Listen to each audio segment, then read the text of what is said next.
The next generation of family history is here. Storied is taking family history to new and exciting places with AI, storied books, and more. With billions of historical records and exclusive newspaper publications, you can build and expand your family tree with ease. Collaborating with your family has never been easier or more affordable. Don't let your family's legacy go untold. Preserve these memories in a beautiful, interactive format that will be cherished for generations. Turn your family's journey into a stunning storied book, a keepsake to pass down to your children and grandchildren.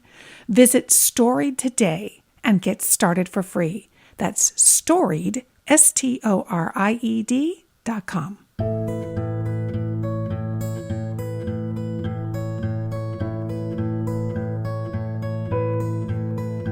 Welcome to the Family Tree Magazine podcast. It's the podcast from America's #1 genealogy magazine. I'm Andrew Cook, editor of Family Tree Magazine, filling in for Lisa Louise Cook. In this episode, we're talking all about RootsTech, the largest genealogy conference here in the United States. This year's conference takes place February 29th through March 2nd in Salt Lake City. And it's hard to believe, but it's actually going to be my 8th RootsTech conference that I'll be attending, and I'm so excited to meet up with other genealogists, including you, our listeners, and hearing about the latest developments in the world of family history tech. I'll be interviewing Sunny Jane Morton, one of our contributing editors who has lots of experience at the conference, and we'll share our favorite memories of RootsTech, plus advice for those who are attending the in-person event for the first time.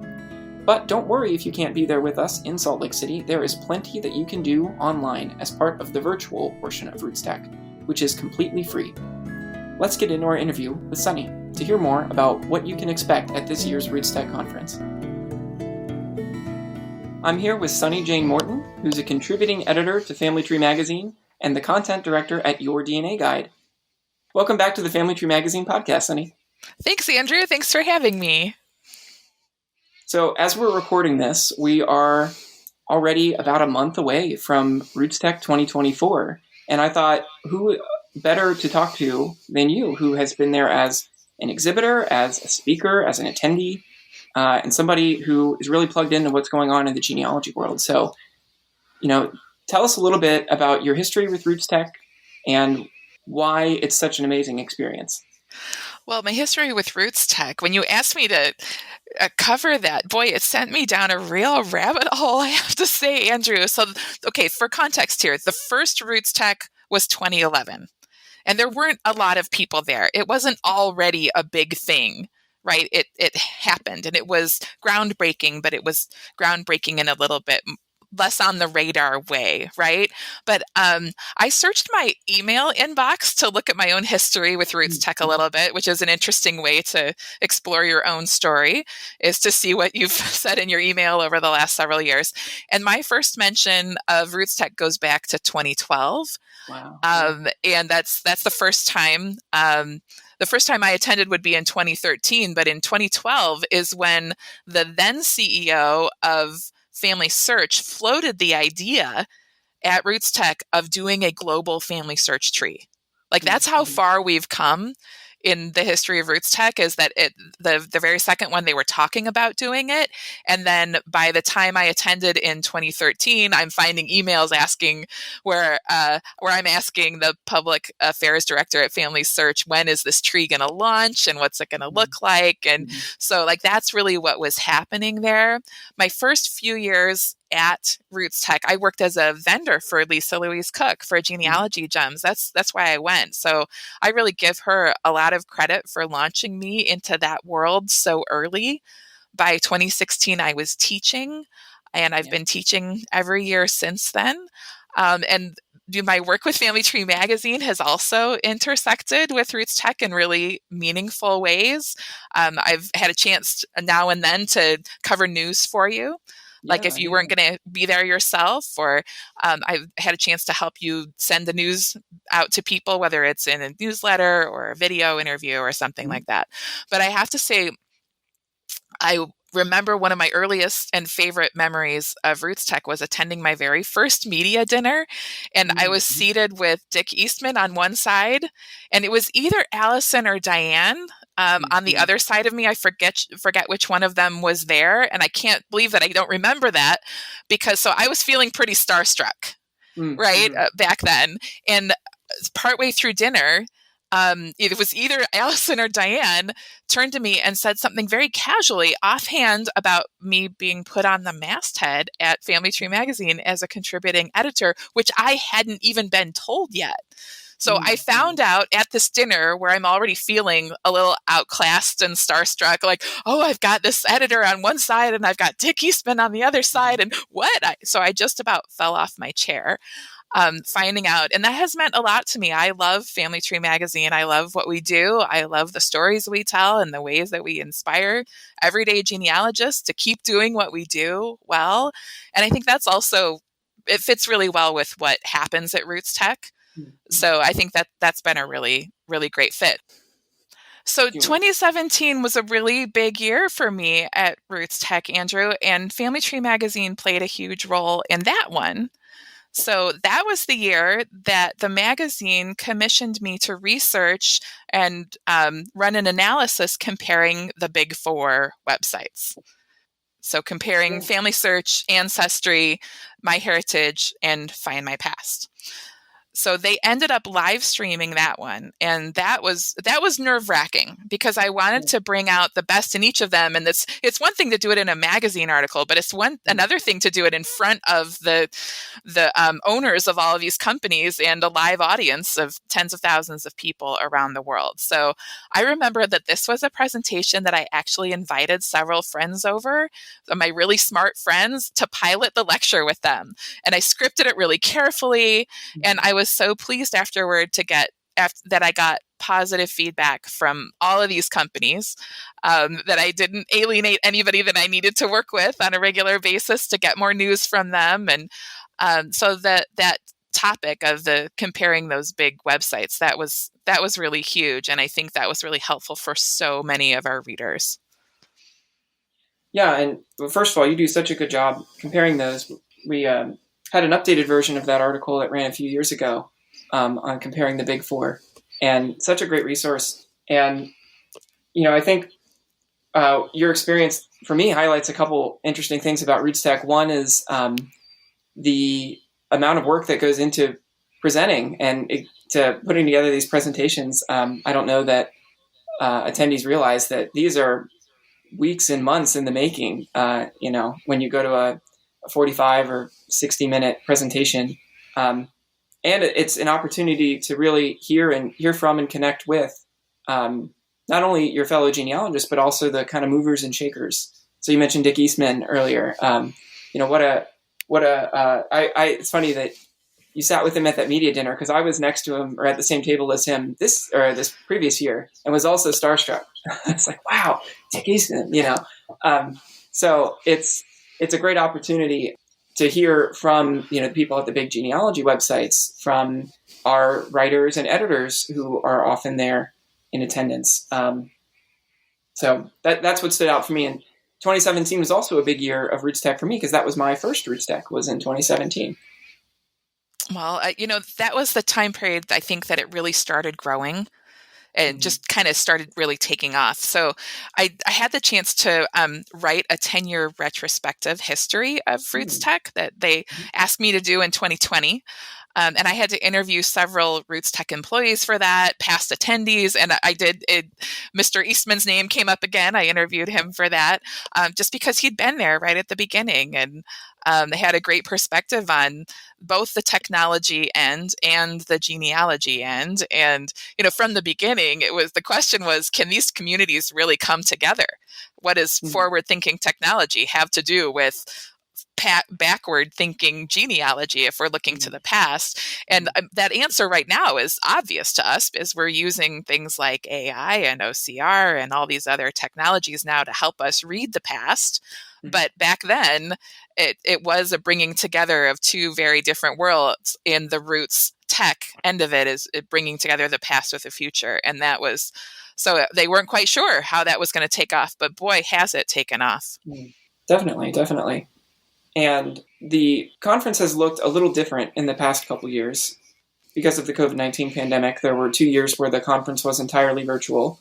That was 2021 and 2022. And then in this year, in 2024, as it was last year in 2023, we have a hybrid experience. So can you talk a little bit about what attendees can do virtually? Oh, for sure. Yeah, and I've just been thinking about that, how that affected me too as a vendor. So the past couple of years, I've been at RootsTech with Diane Southard at the Your DNA Guide booth, teaching people to use DNA to connect with living relatives and ancestors. And so as you mentioned, the years that we had to be online, our company had to pivot to like, how do we communicate with people online? So there was a lot of chat. Like we had our vendor booth, and we had a lot of people coming in, just dropping in at any moment saying, I have this DNA question. So we had a lot of conversations on chat. And so that's the kind of thing that I'm anticipating will continue this year, that you can do virtually. Of course, you can watch anything that live streams. You can drop into your favorite website or software vendor's booth and ask them about, any tools or bugs or anything that you want to know about the products that you work with. But I think for me, Andrew, my favorite thing about the virtual component of RootsTech is the relatives at RootsTech feature. So for me, that's where I go to discover and communicate with, like, who of my relatives this year is interested enough in genealogy that they're going to show up at RootsTech, right? Like, oh, I've got a fourth cousin over on this line who's so interested that they're here. And so not only can I identify these relatives that may be totally outside of my everyday life, I don't know who they are anymore, but I can see how I'm related to them. And this is especially helpful for people I recognize as DNA matches, because they've got a similar username. And I'm like, oh, that's who you are. I've been trying to figure out this connection now for quite a while because you hadn't posted a tree over on your DNA test results. So for me, the relatives at RootsTech feature is really wonderful. And you can do it whether you're attending virtually or going to be there in person. It's available to everyone who registers. Yeah, and what a neat opportunity to meet cousins that you would have never had a chance to connect with before. For sure. Bringing people together. So we've talked about the virtual experience, but what advice would you give to someone who's attending the in-person RootsTech in Salt Lake City for the first time? Well, first of all, congratulations. What fun. And it is fun. Like, it's got this great positive, upbeat vibe. It's very welcoming.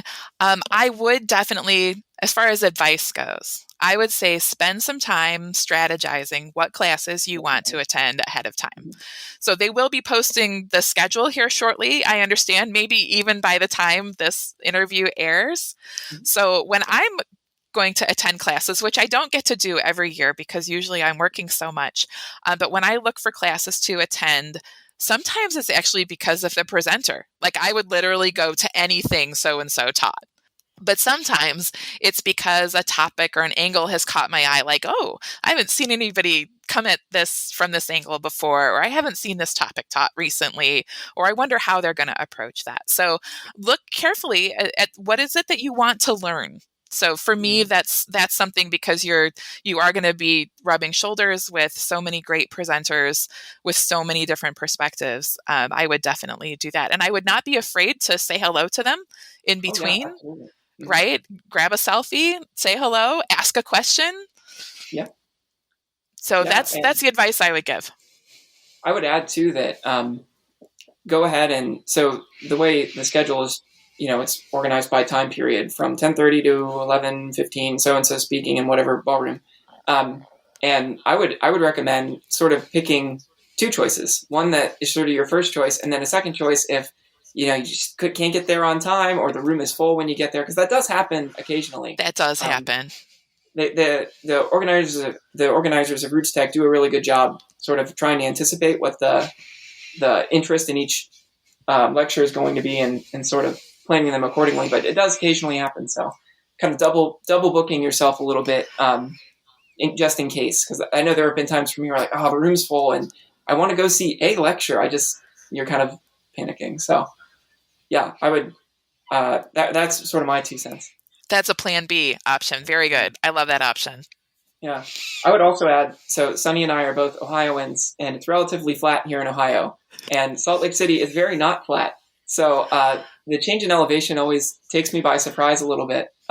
So I always tell newcomers to make sure you're well hydrated because Yes. That's a there's a really lot of good tip.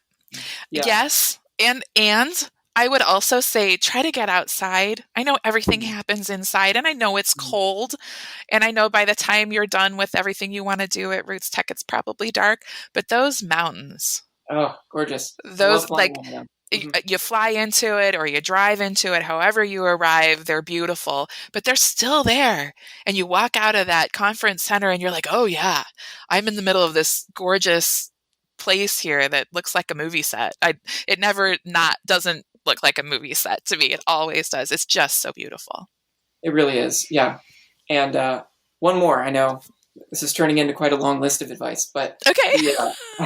I always eat well when I'm at Roots Tech as well. There are so many great restaurants right around the Salt Palace. And I have my own favorites. So, that's also kind of fun because you'll see people with Roots Tech passes or maybe even a speaker that you heard. They're out on the town, after the conference is over. But, the after hours is fun.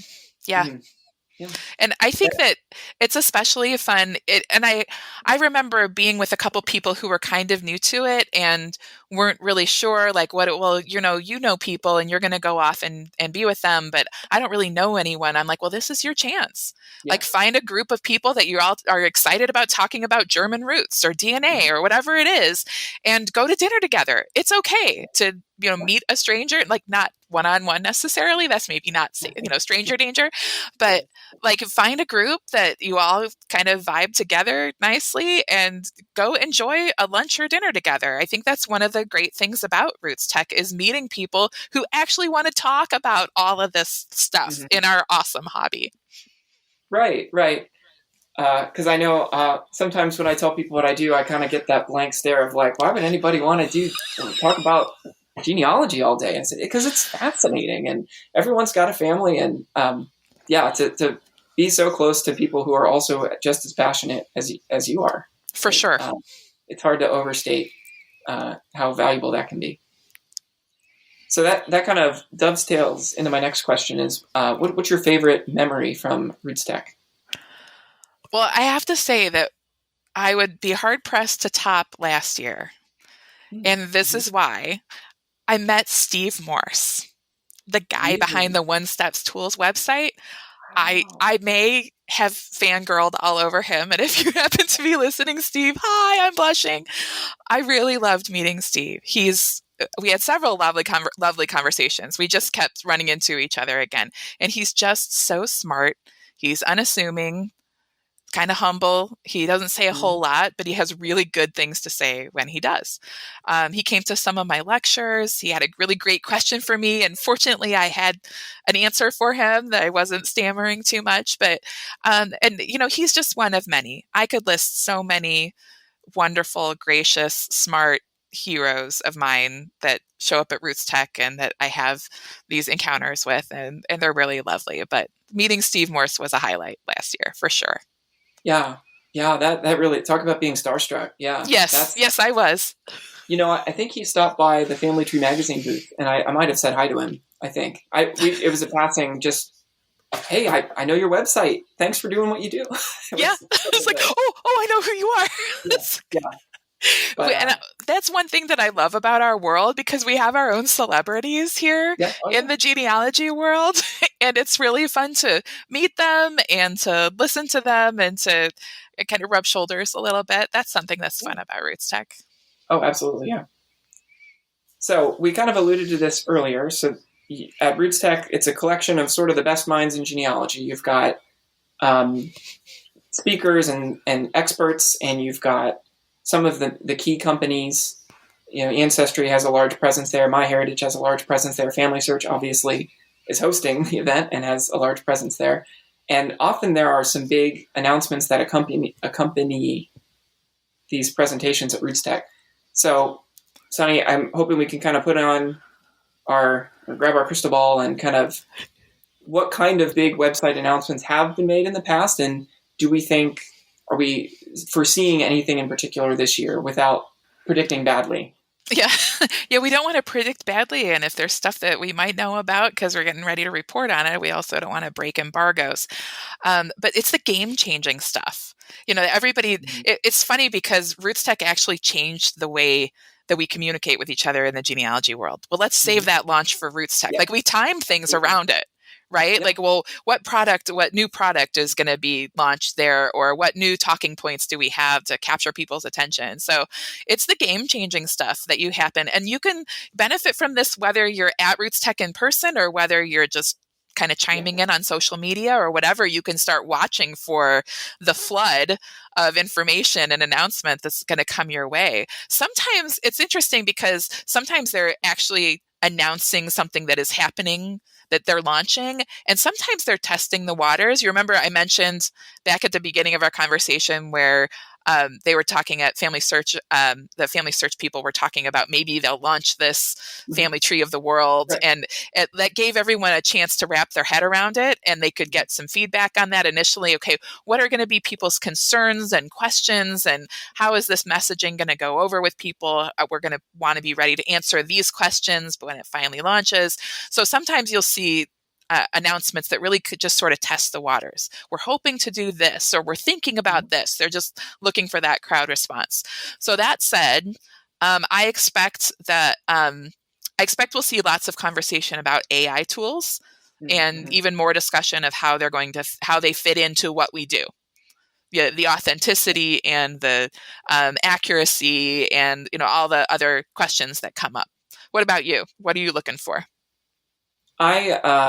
Well, just to give our listeners a little bit of context, in previous years, some of the big announcements that have stood out to me just as I'm thinking about it. A few years ago, Find My Past announced that they had the exclusive rights to the 1921 Census of England and Wales. I think that was at RootsTech.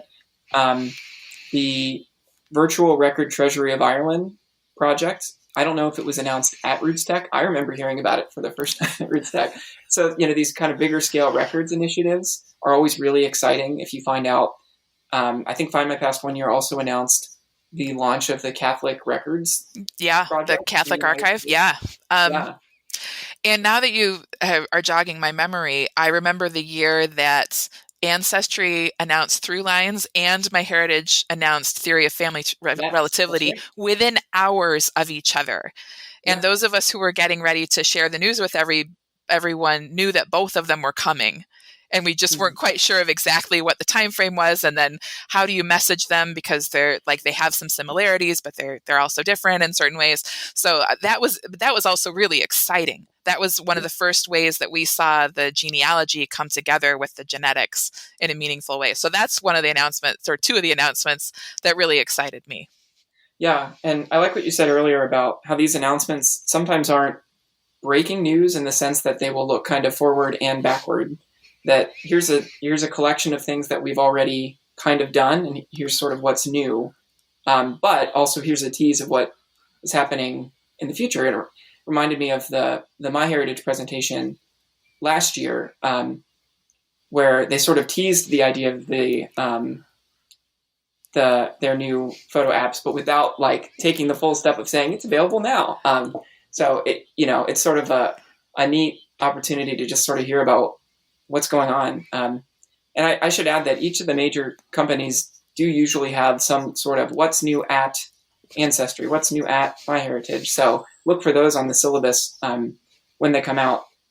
In terms of what I expect to see this year, I totally agree with you that artificial intelligence is where a lot of the new developments and inventions are coming about. And I also expect to hear about the recent changes that some of these companies have made. So I know Ancestry just launched these new Pro Tools. I would expect to hear more about those, for example.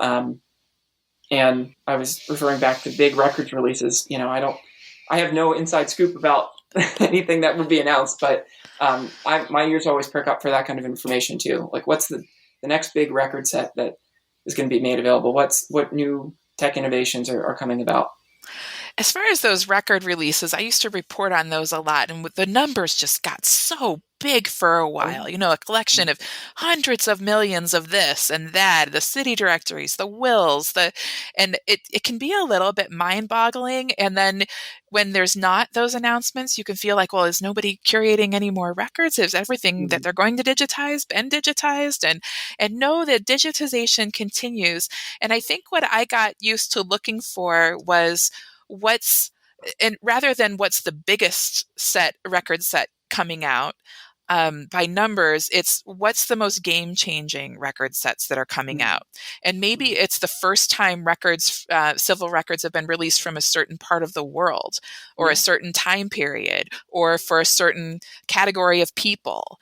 Maybe there weren't really great records on women in this particular place, except in these records. And so and that requires a little closer study of what's coming out and of listening to the records hosts or the records curators when they announce them. They're like, okay, this is an exciting record, and maybe there's only 5 million records in it, but this is why they're important. Like this is why we're excited to bring these to you. So I think that it's worth listening to the nuance behind which records are coming out and why they matter. Yes, absolutely. And some of it is sort of situational too. Records that's really valuable for one group is not necessarily going to be super valuable for the next. And so it sort of depends on the needs of your research. Right. Some of the bigger, to your point, the bigger record swaths that are released, the new technologies that are announced and being developed, that often cuts across the board. Yeah. So tell us a little bit about what you're going to be doing this year at RootsTech. Well, I will be on a fun panel. I'm excited about this on genealogy jobs. Mm-hmm. So I'm doing it with Dana Palmer, Sherry Hudson Passy, and Peggy Lauritsen. And all of us have sort of different backgrounds, and the kinds of things that we do in the genealogy world are different. And I definitely do something different. When people, hear you work in the genealogy field, oh, you take research clients. No, I don't actually. I teach people, and I help develop curriculum and those kinds of things. So it's a unique kind of job, and all the writing that I do for the magazine. And I love it. It brings together some of my other skill sets too. So we're going to be talking about the many different kinds of jobs that you can use genealogy skills on, which I think will be fun on that panel. And then I'm doing a talk. I can't not talk about church records, Andrew. So sorry, if Sunny's going to be there, she's going to talk about church records.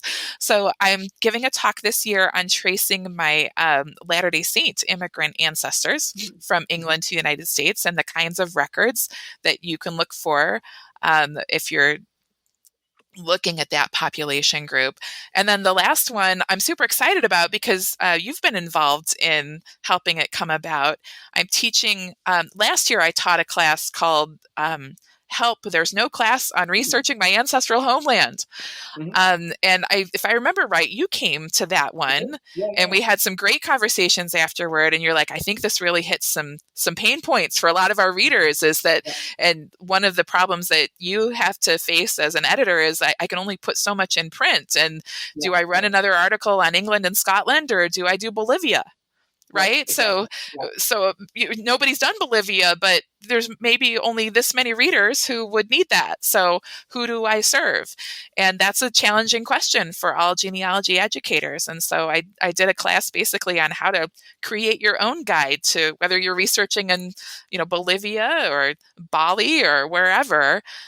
So that was a really popular class last year, and they asked me to bring that back and fine tune it and ramp it up even a little bit. And then you got on board too and said, let's put this in the magazine. So we've got some companion content coming out in that issue, I believe. Yeah, the March-April issue. So I think that's a super fun pairing. I think I love it when I can bring together different parts of my world. So the RootsTech piece with the Family Tree Magazine piece, and give more audiences some of the same great content.